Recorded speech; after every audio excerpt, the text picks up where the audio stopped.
One of the most exciting things about returning here each year is getting to meet the new babies. One of the highlights last year, of course, were the cheetah cubs. But successful breeding doesn't always happen by accident. You wouldn't believe the intrigue, the scheming, the matchmaking, and the patience that goes on behind the scenes. It took 4 years for these lovely flamingos to start breeding. But sometimes love blossoms in ways that are entirely unexpected. Fancy dinner?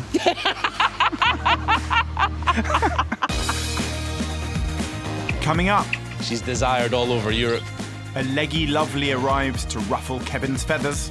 I'm hoping that he'll look at the girlfriend and be a bit excited, sort of love in the air, really.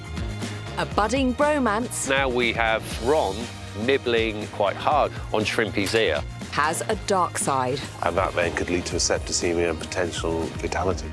And there's no end in sight for the roller coaster soap opera of Penguin Island. Jackie has got a bit of a reputation for liking the bad boys. Do you think then Jackie's had her head turned by a duck? At the moment, he's in a same-sex couple.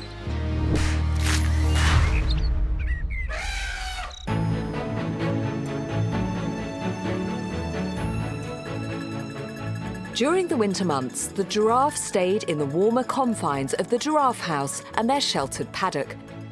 Polly has recently noticed a worrying swelling on one of the young giraffe's ears. Hey, Shrimpy. So this is Shrimp. It's got a swollen ear. We've been monitoring it for about a week, and initially it wasn't as swollen, and we hoped that it would potentially just reabsorb. And then over the last few days, it's just got excessively swollen. To get to the bottom of exactly why Shrimp's ear has mysteriously inflamed, Polly and Tara decide to take a look at recent CCTV footage. Oh, hang on, that's Shrimp and that's Ron, isn't it? He's going at his mane again. That looks like he's fully on his ear now. Grooming is a way for these socially complex animals to bond, but Ron, who's the same age as Shrimp, has taken his friendly nuzzling to a whole new level. Even the most experienced giraffe keeper, Ryan, is baffled by Ron's behaviour. We've certainly seen it between a mother and a calf, with a mother overlicking on a calf's ears, but now we have Ron, who seems to be quite obsessed with licking and now nibbling and actually clamping down quite hard, we believe, on Shrimpy's ear.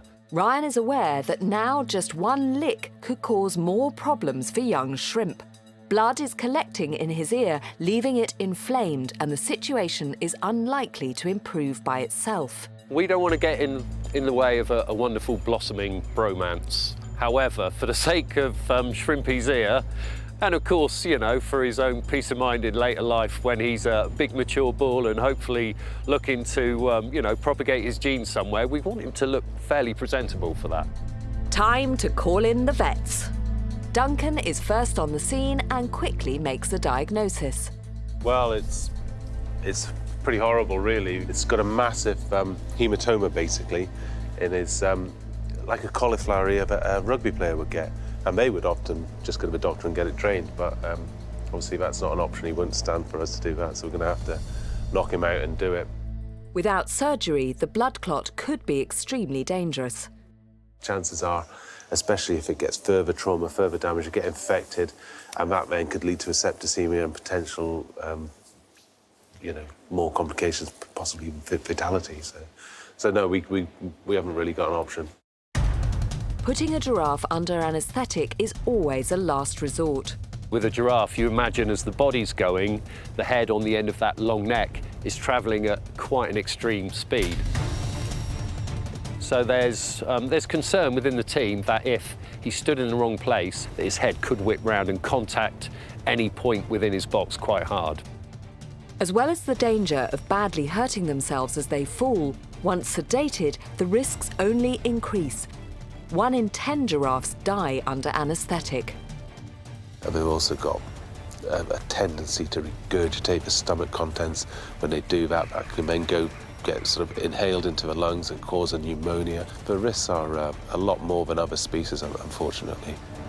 As the anaesthetic takes hold, everyone holds their breath as this 7-foot patient crashes to the ground. And surgery can start.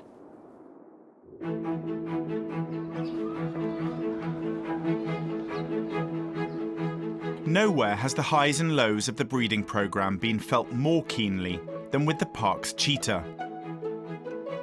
Losing one of Wilma's 2 cubs was awful. She then rejected the other, Xena. That left keepers Matt and Kate on bottle duty as they hand-reared her. Well, it's the cub's first all-important offal feed, which is packed with more minerals than muscle tissue. But what will she make of it? It's a very exciting day because I have come up to join Matt and Xena, the cheetah cub, who's hiding behind you, Matt. Yep. Oh, hello. Hello, Xena. Hello, Xena. Very skittish. So to date, what has she been eating? Basically, obviously milk. And then over the last few weeks, we've been slowly getting her used to mincemeat and a bit of chicken. Xena, look, try this. Not paying much attention now. Would this be natural? Would this be something you'd expect? It's a process. So basically, we're kind of lessening the milk and increasing the meat. It's just to get her used to eating from a bowl as well. And then she get like a bit of taste of this red meat, which is today is her first taste of this particular meat, which is the meat she'll be getting when she's fully grown. So it's important she likes this stuff.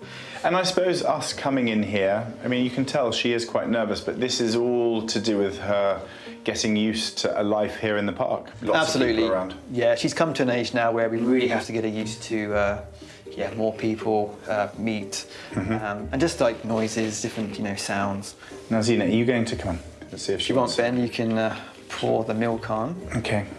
So the idea is to pour milk that she knows and loves already with the meat. So she'll hopefully will go in there, lap up the milk, and by that process she'll get a smell of the meat as well. Like a very strange bowl of cereal, isn't it? Yeah, pretty much. Okay, Xena. Come on, Xena. Come on, Xena. Have a look at this. Look, here you go. There she goes. There we go. Well done. She's feeling a bit shy, I think. But she ate a little piece of meat just then, didn't she? Yeah. She kind of lapped up the milk around it and then took a little piece. I'm pretty sure as she gets bigger, her appetite will grow, and just give it another month, I reckon. We'll just bring in like a piece of meat, attached to some bone, and she'll be grabbing hold of it and chowing down. Given that Xena is a big cat, a predator, I actually thought she'd be bolder at this stage, not quite so shy and skittish. Yeah, that's basically a result of the fact that she's been a hand-reared animal. And of course, with young cheetah cubs especially, they're very, very delicate at this young age. So we have been very strict on who comes and sees her. We had to control the hygiene. So because of that, she's just still kind of learning to be around new people. Well, Matt, thank you very much for letting us join you for this very special moment. And Xena, enjoy the rest of your milky meat.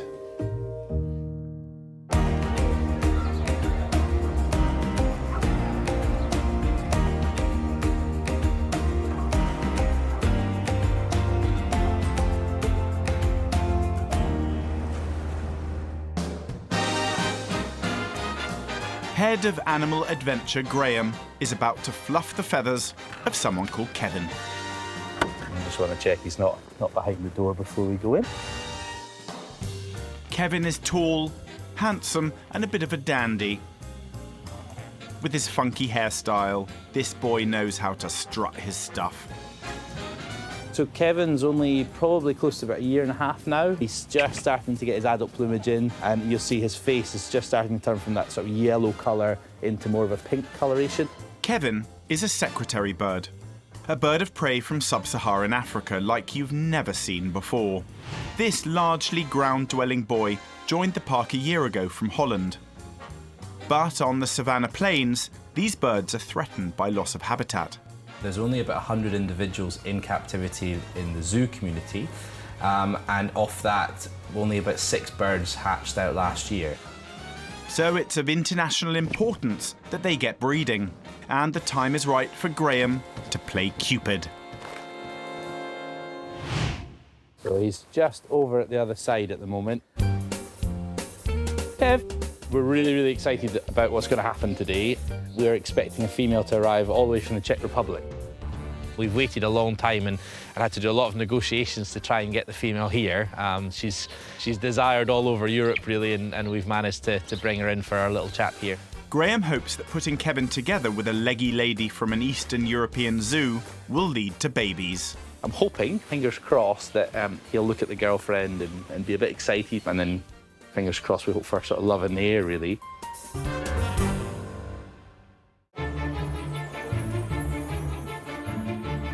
For that, they'll need a love nest, which Graham is building. The theory is, the more comfortable the female is, the more likely she is to breed with Kevin. I'm going to need more. Lots more. Secretary birds generally mate for life, and what they'll do is they'll build these huge, elaborate nests, anything up to about 2 meters in width. Kevin's new mate is only 6 months old, and it'll be another 3 or 4 years before she starts to lay eggs. But if they do form a strong bond, they'll be the UK's youngest breeding pair.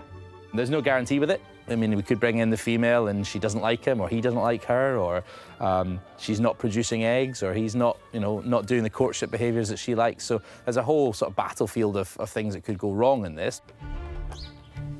And this is where the path to true love could get very rocky. There are reports from other collections when they've tried to mix birds together that, they've had a go at each other, they've kicked each other, they've caused some sort of bodily harm.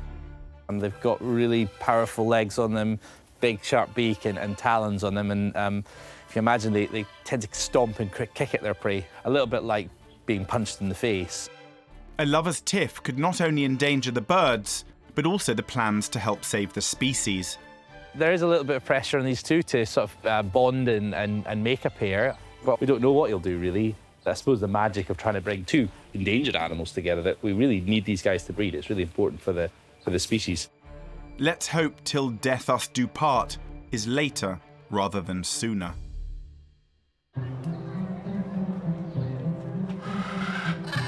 It's not just the birds or even the bees who are under a bit of pressure to breed. Django and Eliska are the park's only pair of European grey wolves. Brought in to build a new pack, Head of Animal Operations Darren needs these two to get it on, otherwise they could be out. If the wolves don't reproduce and don't make us a nice new pack full of waggy tails and sniffy noses, we might seriously have to ask them to leave the park. These wolves need something to howl about. Eloise, I hear there's some potentially exciting news from our European wolves. Yes, hopefully. Eliska is looking very round. Yes. She's looking got lots of nipples sticking out, looking a lot more prominent. I can see that, yeah. So hopefully that means there's some wolf pups inside of her. Oh, that's brilliant news. Yeah, and we managed to go inside their enclosure a few days ago and found a den as well, which is really promising. So what does that mean? So she's nesting. She knows that she's got to get that nesting behaviour, create a den somewhere safe for her to have the pups and for her pups to live, because we won't see them for the first couple of weeks that they're born, because she will keep them in there.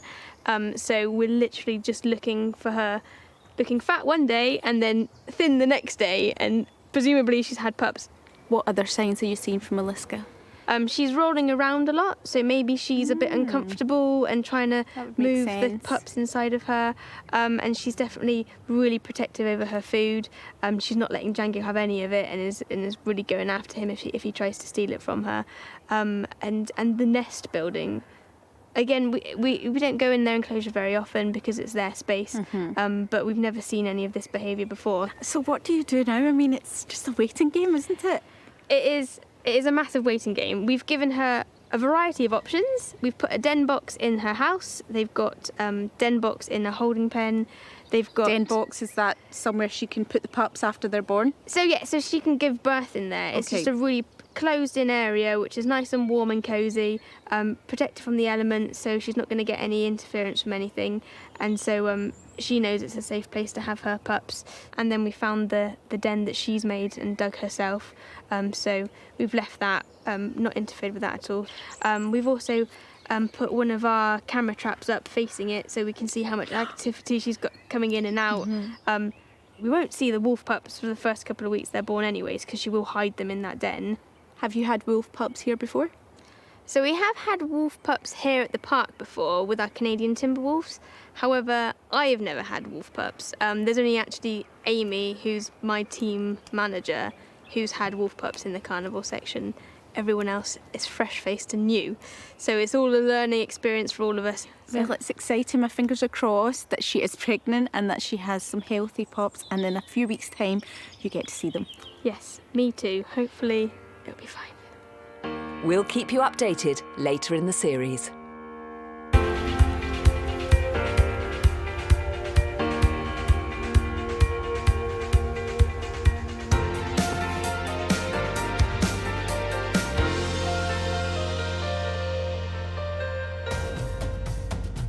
Back in the giraffe house, tensions are running high. Yeah, get them up underneath. Right, can we have some muscle? Shrimp is having an operation on his swollen ear. Sedating a giraffe is never straightforward, and to further complicate matters, Shrimp has fallen on the side of his bad ear. 1, 2, 3, and up. He weighs over 200 kilos, and the vets need to turn him over before they can operate. And keep coming to. Keep going. Get that bail under his head, please. The vets need to be especially careful with Shrimp's more than a metre-long neck. If it's in the wrong position during surgery, Shrimp could stop breathing. It's really important when a giraffe is sedated that you hold their head and their neck up just so that they don't regurgitate and then cause potential choking hazards. Veterinary surgeon James will perform this vital operation.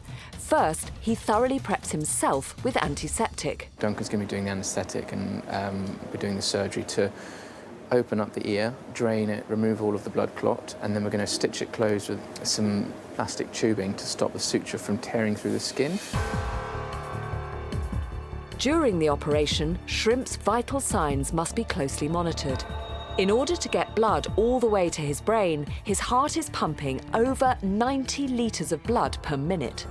It does feel a little tense, a lot going on, just you want to make sure everything's going well. The rest of the giraffe moved in and had a closer look, and Mum Jemima came up to the mesh to check he was all right. So that's just bits of blood clot. Less bad than I thought it was going to be. Once James started kind of opening the ear, there was only a small blood clot and a lot of it was still quite fluidy, but it came out fine. It's about as good as we can get. I'm going to clean it. Though the blood clot has been removed, this operation isn't over. Shrimp has been asleep for 10 minutes and the team need to work fast to get his wound cleaned and stitched. With an animal of this size, knowing when the anaesthesia might wear off isn't an exact science. So we're just doing the last suture now and then tying it nice and tight so we keep the two sides of the ear pinned together. The two parts of the ear need to be closed together so that the cavity can't fill with blood again. James is finished now, which is fine, so we can clear the area, and then we can give him a reversal agent. Got nothing in his way here to stop him from getting up. The surgery may be complete, but Shrimp is not out of the woods yet. We're going to get ready to bring him round now. This is one of the most perilous moments of the whole operation. An estimated 10% of giraffes undergoing anaesthesia die. Shrimp may never wake up. Until he's back up, you just feel tense, really. The whole team do care about our animals. They aren't pets, but you still get massively, massively attached. You can't help it. You're working with them day in, day out, and everyone's relieved when they're back up. But he isn't back up yet.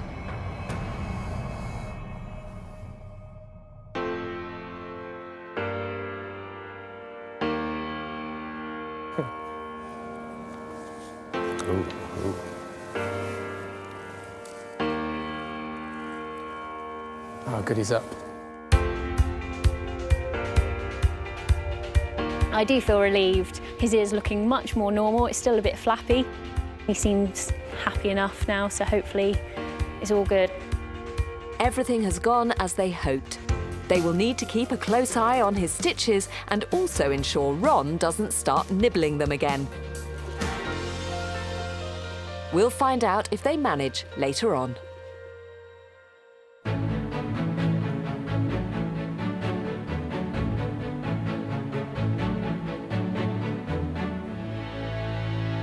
Something fishy is going on at Penguin Island, and it's not just their dinner.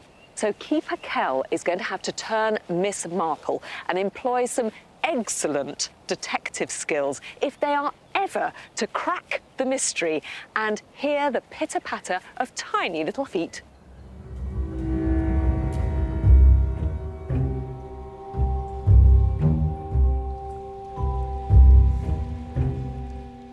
On her daily check of the penguin house, Kell's noticed something fishy lurking at the bottom of the pool. To investigate it further, she's donning a wetsuit and diving in to discover what it is. What's weird this morning is that we've actually spotted some broken eggshell. It's managed to go into the water and crack at the bottom. We presume it's obviously one of the penguin's eggs that has just somehow managed to get into the water and it's smashed. After most of the penguin colony was wiped out by avian malaria and subsequent infections 2 years ago, the keepers have been desperate to build up penguin numbers. Sabotaged eggs are the last thing they need. The penguins also have specially built nest boxes inside and outside the enclosure, so how this egg has come to be in the pool is a puzzle too. The penguins really have the option to choose where they want to lay, and they do have preferable nest boxes. What's unusual is that the only penguin that was supposed to lay, Jackie, her favourite nest box is actually outside. So how the egg actually ends up inside is still a bit of a mystery. Hey, penguins! Jackie and her young lad Darwin have been nesting in a prime position. It's outside. It's the favourite one used by all the penguins, and she's had a claim on it first. She's been spending a lot of time in there with her partner Darwin. They'd been shown a lot of breeding behaviours and a lot of flirting, so they had really kind of claimed it before anyone else had come on. Perhaps it's time to introduce you to one of the chief suspects in this mystery. Meet Duck. I'm too sexy for my love, too sexy for my love, love's going to leave me. You can see he's quite a big boy. He's very muscular. He's got a bit of a swag about him as well. Duck may be tall, dark and handsome, but he's also a bit of a bully boy. When he first came, we all thought it was amazing how brave he was. He was always really bold. He wasn't particularly scared of anything. He kind of just slotted in really, really well. And, you know, as a couple of weeks has gone on, he's got really comfortable, maybe a bit too comfortable, and he has no qualms with telling other penguins, you know, where to go. And that includes young Darwin, who bully boy Duck keeps chucking out so that he can lay claim to the nesting site. In his mind, he's got one job, and that's to breed, and that's, you know, he's claimed the best spot, and he wants to protect that spot. And it doesn't matter who was in it before, he wants it. Terrorised, Jackie and Darwin, it seems, have had no choice but to head indoors and panic lay elsewhere. It can be a bit frightening, especially for them. You know, you've got some new blood in the colony, and all of a sudden, you know, they're fighting over something that she'd already claimed, so it is a bit intimidating for her, bless her. With a rogue egg laid in an unfamiliar area, the other penguins may have tampered with it and rolled it into the pool.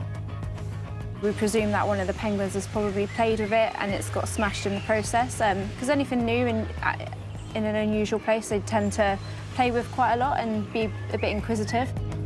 I think we can say this case is finally cracked.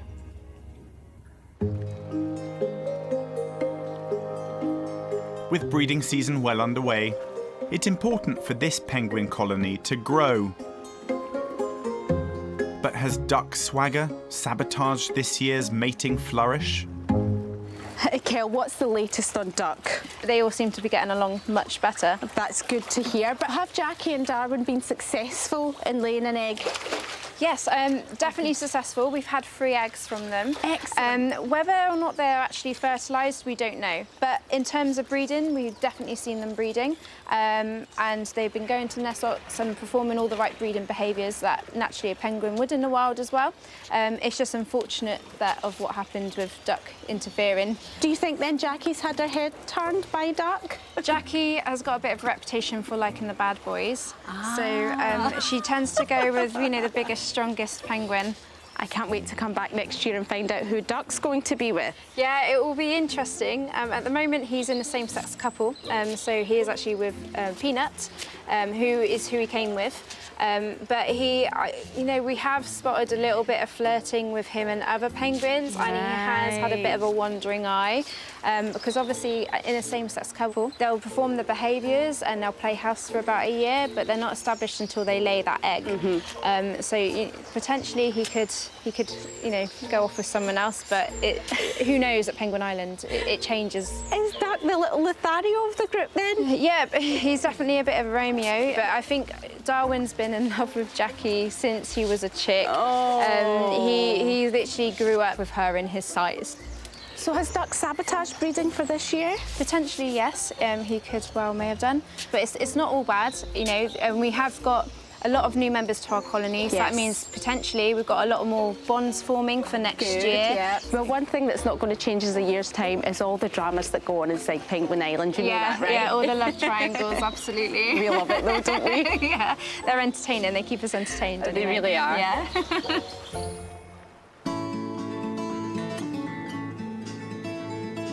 When it comes to breeding, perhaps Longleat's biggest wish would be for a southern white rhino calf. The cows are already playing their part in trying to save the northern white species by having some of their eggs artificially harvested for an international breeding programme. Keepers are constantly monitoring the likelihood of the pitter-patter of not-so-tiny feet. This is a case where the sweet smell of success has a certain whiff about it.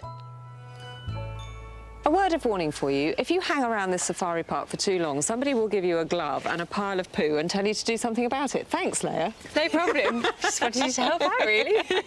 Now, the last time I was here, last year, in the rhino enclosure, there was talk, as I have to say there always is, about trying to breed the rhinos. Always. And I was asked to collect wee. Yeah. I feel like a promotion. I've gone on to solids. So this is a little bit easier than collecting wee. It is. You can kind of leave it a few minutes before you have to get in there. So why are we collecting poo and not wee this time? So a rhino's poo midden is like the rhino equivalent of Facebook. It tells the rhino so much between each other. It shows cohesion in the group, that they all poo in the same place. Right. A bull rhino can tell how old a female is, whether she's in season, things like this. Really? So it is literally, as you say, it's like their kind of whole sort of social history in one big pooey pile. So the size of the midden will tell you how big and strong and dominant the bull is, things like that. So the girls get information about the boys as well. Right. We want information about the girls today. We want to be looking at a hormone called progesterone, which is left over in the faeces, because the rhinos don't digest much of their food. Yeah, a lot of it comes out. very coarse and fibrous, isn't it? Yeah, so what we're going to do is Aboon's left us this lovely present just down here. Yeah. So we're going to break into this bolus and take a little pinch from the outside. So what is the hope? Because as I say, you know, it has been the mission here at the park to try and breed from these females, and it's never really been successful. Why do you think that is? I have no idea specifically. There's a few things we can change. We can change our husbandry routines. It might be that the age of some of the cows hasn't just been right yet, and that now that they've kind of come out of some teenage years, they've become adults. Right. It may be that our bull's just not doing the job well enough. So there's a few things that we're looking into and investigating. At the moment, we're just checking that everyone's cycling normally. Right. And that's what this sample will tell you, is it? Yeah. So we freeze this sample, and then we send it off to the lab and get a beautiful graph back, hopefully with the cycles. So that tells you when they're at their most fertile, does it? Yeah, we can use this data to then select when we put the bull back in with the cows. Right. I'm going to let you stand. Actually, I just want to stand up because it's a little bit whiffy down there. How many more months of poo collecting do I need to do before we can establish? We've actually only got a couple of weeks left before we can send this batch, so hopefully we'll get some exciting results back for the summer. So. Well, I'll keep everything crossed. Thank you so much, Leah. Right, you can do the rest, though. Thanks.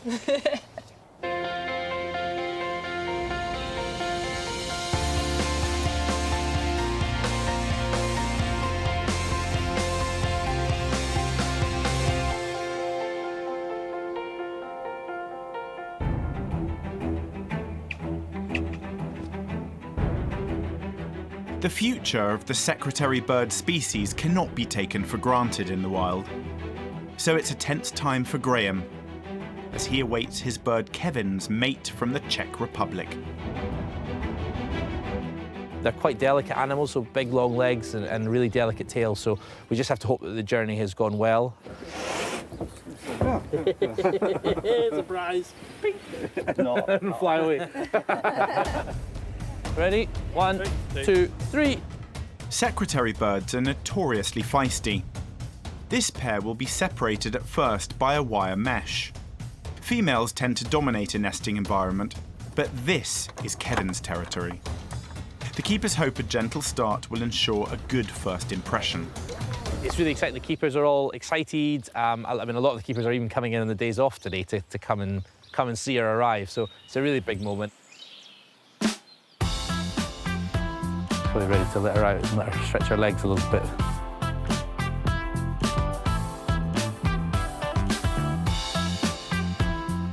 In the wild, Kevin might stomp his feet and pass food to his lady in an effort to mate. Whether these two will engage in such rituals remains to be seen. You see they've got the sort of feathers at the back of their head. That's what we call a crest. So they'll flare up, hopefully, and that'll encourage him to sort of to show his face off, and with the pink colorations and the yellow colorations on his eyes, that's a sort of really attractive sort of visual there.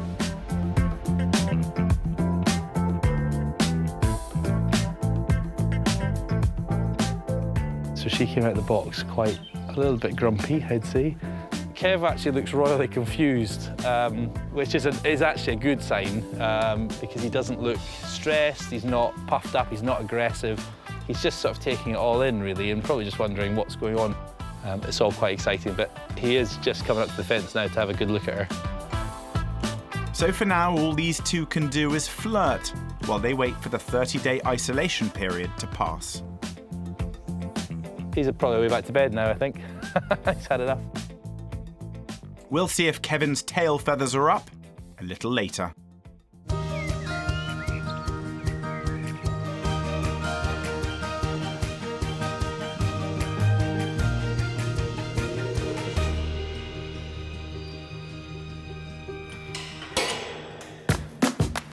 It's been 2 weeks since Shrimp's surgery to correct a hematoma in his ear. Hiya, Thorny. Good boy. Hiya. The operation has been a success. Shrimp's stitches are healing and he's responded well to medication. Shrimp's doing really well. His ear, it's still flopped over, but the vets are happy with the progress, and they feel that's probably just always going to be a bit floppy now, but it's given him a bit of character. It was fellow calf Ron's excessive grooming that caused Shrimp's ear to swell. To prevent that problem recurring, the team isolated Shrimp and his mum Jemima. But has this solved Ron's fixation? Since Shrimp has been taken away from him, Ron hasn't really let up on his intentions on the ears of other giraffe. It obviously wasn't just focused on Shrimp. We're wondering that maybe he's not getting enough one-on-one time with mum. We do have a lot of milk thieves in the group because we've got a lot of young calves. They're all go and steal milk from other mums. So we're wondering if he's just looking for somewhere to suckle and he's just directing that onto the ears of other calves. I'll go in the big box, see if I can get Ella. To give Ron a chance to suckle on mum Ella without interference, they will now be isolated for some time. But to separate these two, Ryan and Polly have a jumble on their hands. Definitely going to be a shuffle and a bit of a jiggle round, but hopefully we'll get there. With only one pen free, getting Ron and Ella behind sliding doors is not easy when a herd of inquisitive giraffes are on the loose. It is a little tricky. A lot of it is really just being patient. You open a gate, instead of the 1 or 2 that you want, you can guarantee that you'll get about 8 or 9 bowl in there. And then it's just a case of trying to filter out the ones that you don't want while still maintaining the interest of the ones that you do want to keep in there. With a little patience, Mum and son Ron are finally together alone. I don't think Ella and Ron are particularly pleased at the moment about being separated, but once they get the benefits, they'll be settling in and comfortable. Shrimp and Ron will be reunited, but hopefully this time apart will stop Ron's obsession with Shrimp's ear. If it doesn't, Ron might be out on his ear.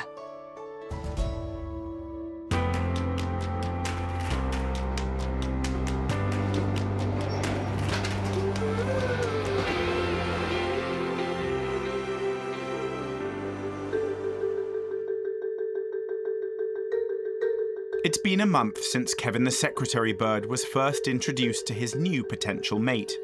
And it's time for the barriers to finally come down. There's been some really nice body language. The male won't leave her alone. He stays most of his day up against the fence line now, watches her, he paces up and down waiting for her. She's not too interested, she's just quite chilled and quite relaxed. Hopefully, it's a match made in heaven for these two.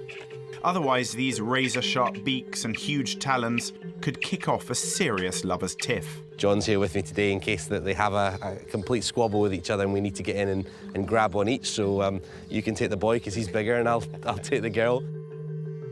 This moment has been years in the making. Most of these endangered birds in captivity are old. So if these two get along and mate, they'll be one of the youngest breeding pairs in the world.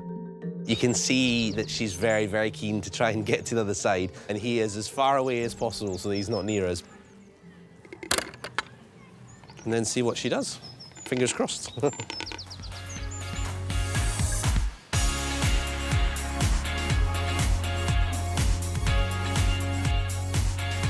She's walked right up to him. They haven't done anything we thought they would do. It's as almost that they don't see each other.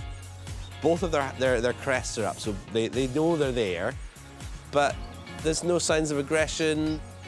They don't feel scared of each other. They're clearly quite comfortable with each other, which is perfect, I suppose. Yeah, I couldn't have asked for better. There was a lot riding on it, and actually for it to go really smooth is just a bit of a weight off my shoulders, really. It just means that another pair has been successfully made in the European breeding programme.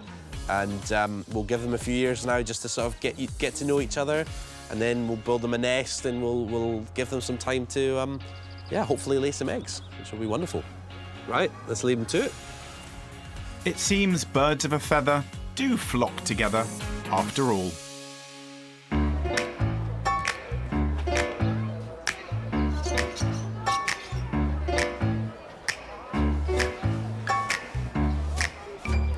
Emily, I know you're not supposed to have favourites, but you do, don't you? I do. This is Iggy Pop, and he's my absolute favourite animal in the whole park. Hi, Iggy. He's lovely. He's really, really friendly. He's a good age, isn't he? I mean, I can sort of tell that from his face. He looks as if he's been around a long time. Yes, he has. He's 22 years old 22? Yeah, normally iguanas can live around 20 years, and in the wild it's maybe 8 years, 9 years or something like that. That's amazing. So he's very much one of our OAPs, but yeah, he's my favourite. Yeah, you say he's your favourite. Why? What is it about him? The very first day I started, he was the very first animal I did anything with. Lovely. And he's just such a character. He's lovely. Iguanas can be known for being not very nice animals, but I mean he likes to scratch, and he'll you can feed him and all sorts of things like that. Yeah, he's got a really calm energy, and I'm guessing at 22 years old, he needs an MOT now and again. So can I help you with that? Yes, definitely. We've just got him outside at the moment because it's such a nice day.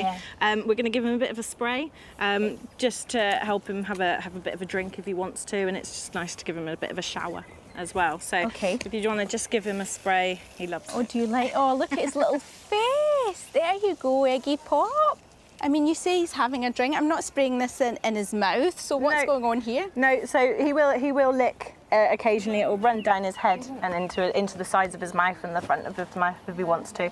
Right, is there anything else that needs to be done? Yeah, we're going to look at his nails and see whether they need sanding down a little bit. He does need quite good nails so he can climb still, because he'll sit on logs and things. Well, I'd love to bring him over. Is it okay if I pick him up? One hand under his front of his arms, that's it, and the other one under his tail, that's it. Come on, gorgeous. Good boy, there you go. So he's Iggy. really used to being picked up, Yeah, he's not bothered. and very long nails he's got there. We just want to take the tips off, so Right. like this one just has a bit extra on it. So if we get started, Right, he's okay. absolutely fine with this normally. It'll be fine, won't be long. So it's just removing just the ends. There you go, well done, Iggy. Good boy. How's the other foot looking? So I'm just going to take a little bit off of this one. And this is a routine that you do daily? We don't do the nails daily, but we will spray him daily 2 or 3 times a day, and when it's really hot he gets a lot more, and a lot more baths as well. Well, he looks to be in really great shape, and I have to say, spending time with him, I can understand why he's your favourite. Yes. And just like your namesake, you're still going strong, Iggy.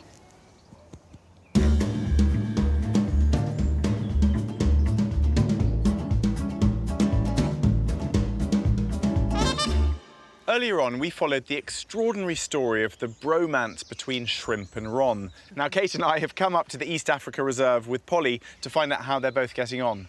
And I'm looking behind me here. He's not being very helpful. Is Shrimp the one? Oh, there he is with his floppy ear. So Yep. it's still floppy. It's still floppy. It's recovered well, though it's not as floppy as it was, but there's always going to be a little floppy now. Is it? But he's doing really well. Good, good. So no nasty after effects? No, he seems fine. It took a little while for the swelling to go down, but all's good. Their bromance is still intact. Well, this is the thing, because obviously Ron was effectively over-grooming him. Has that stopped now, or do you have to keep an eye on it? We are keeping an eye on it. We do notice that he does still groom him, but it's not over-groomed. Right. So we've been trying to keep him entertained in other ways, particularly now it's summer, there's lots of browse around, so he's got loads of things to keep him occupied. My ear's a bit dirty. If he wants to come over, he could have a little groom. Oh, well, it's lovely that they're still friends despite the injuries that he managed to cause to Shrimp's ear. And there's nothing sort of long-term, there's no long-term damage like deafness or anything like that? Doesn't seem to be. No. Quite often you'll still see him using his ear. He's still very mobile with it. When he hears something, he'll turn to the sound. So I don't think there's any issues there at all. So not tempted to rename him Wonky? You shouldn't be allowed to name anything. Polly, lovely to be here. I'm so glad that it all worked out well in the end. And here's what's coming up on the next Animal Park. The gorilla team face their biggest challenge yet as they welcome 2 new youngsters to the park. It's going to be interesting to see how they cope. The patrol team are pushed to their limits by a new bolshy bird. She is causing us lots of problems. And Jean finds out why these girls have been fighting it out. Oh, don't tell me. So the whole thing was down to boys? Yes, it Wow. was. So nothing to squabble over, so we're all friends again.